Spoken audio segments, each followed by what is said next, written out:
త్వరగా లేచి రెడీ అవ్వు, గుడికెళ్ళాలి. ఇవాళ శుక్రవారం. నిద్రపోవడానికి కళ్ళు మూసుకుంటే చాలే, కట్టెలు మూసుకోనక్కర్లేదు.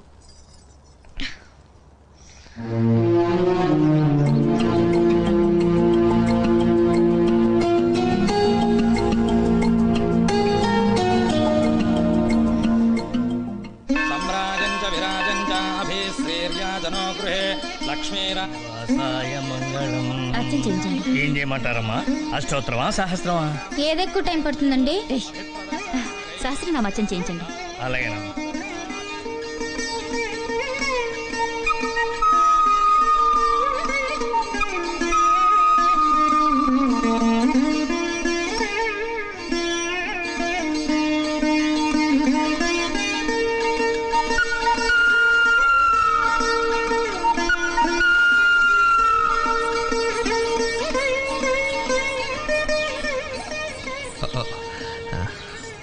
ఇక్కడేం చేస్తున్నావు?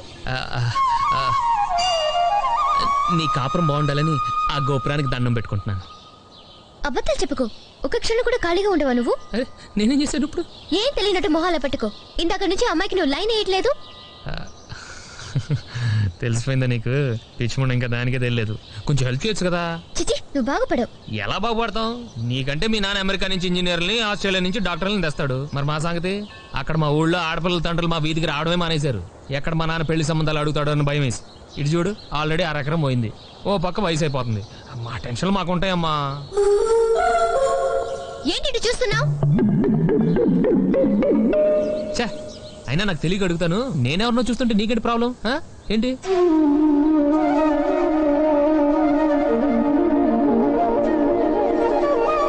నువ్వంటే నాకు ఇష్టం. జోక్ లేకు. ఏరా, నీకోసారి చెప్తే అర్థం కదా? నువ్వు నాకు నచ్చావు. వేరే అమ్మాయిని ఎవరైనా చూసావనుకో, చంపేస్తాను. అండర్స్టాండ్?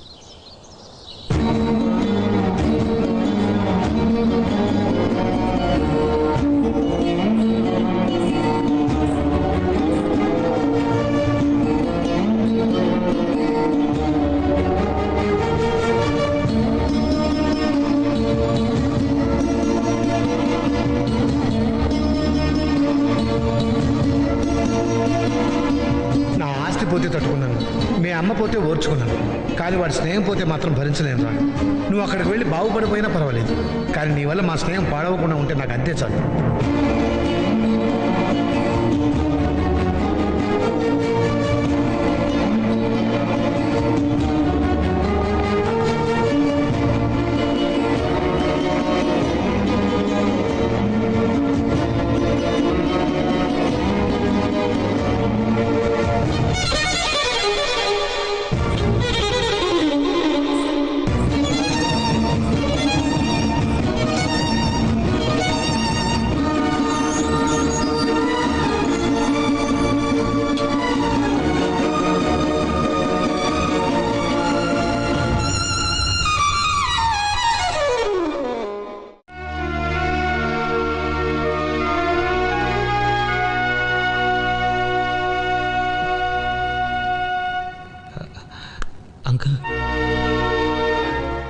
నువ్వెందుకు ఇంట్లో నుంచి వచ్చేసావని సంజయ్ అడగడానికి రాలేదు, నీకు సెండ్ ఆఫ్ ఇవ్వడానికి రాలేదు.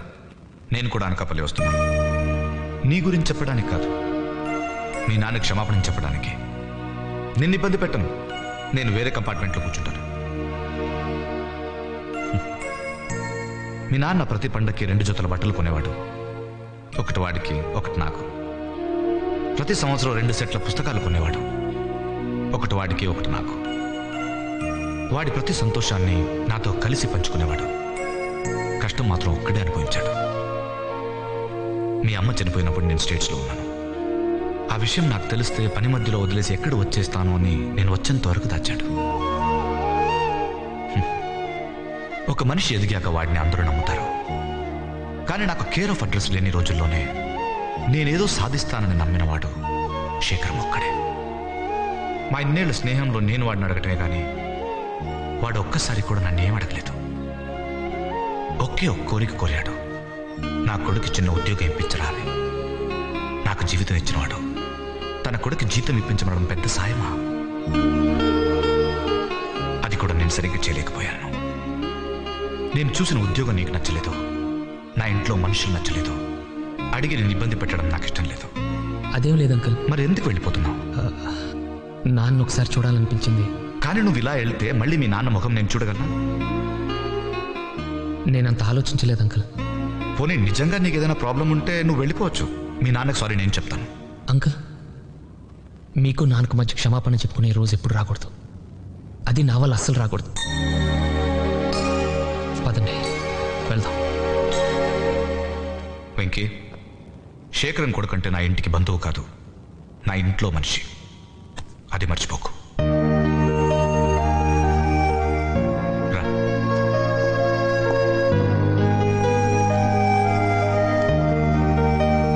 వెళ్ళి భోంచే. అలాగే. ప్లాట్ఫామ్ మీద సమోసాలు గట్రా చెత్త ఏం తినలేదు కదా? అబ్బే లేదంకుల్.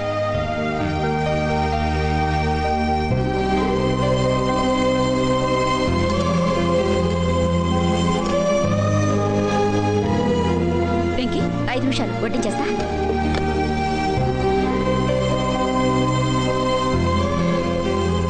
సారీ ఆంటీ, ఎందుకు? చెప్పకుండా వెళ్ళిపోయినందుకు. భలే వాడివే. ఇది నీ ఇల్లు, నీకు ఇష్టం వచ్చినప్పుడు రావచ్చు, నీకు బోరు కొట్టినప్పుడు వెళ్ళొచ్చు. ఆయన అన్నీ అలాగే అంటారు, చెప్పెళ్ళాలి చెప్పులేసుకెళ్ళాలి అని. అవేం పట్టించుకోకు, నీకెలా కావాలంటే అలా ఉండు.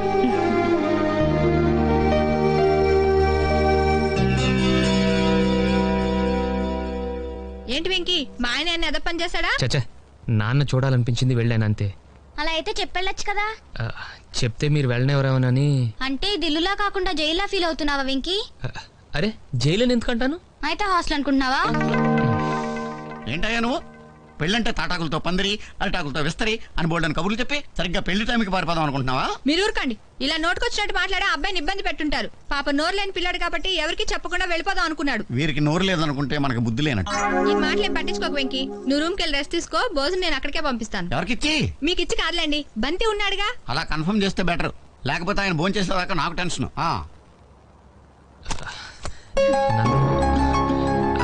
నందు, నందు ప్లీజ్, నేను చెప్పేది ప్లీజ్ నందు.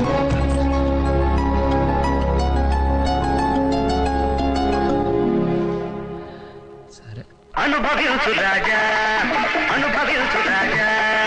పుట్టింది పెరిగింది, పుట్టింది పెరిగింది ఎందుకు?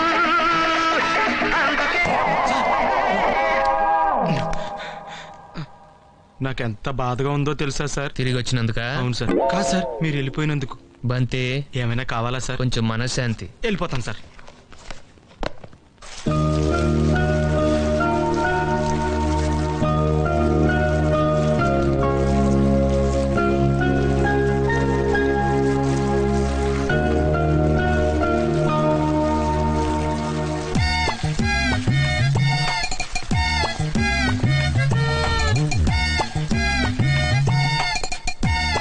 సార్ తీసుకోండి. ఏంటిది? Tiffin box.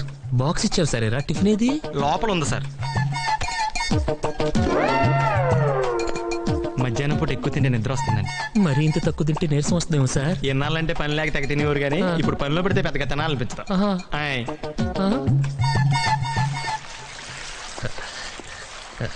గుడ్ మార్నింగ్ నందు.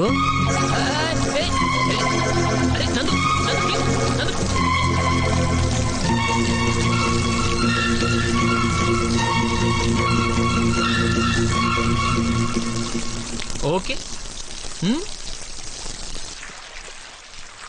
బాయ్ నందు.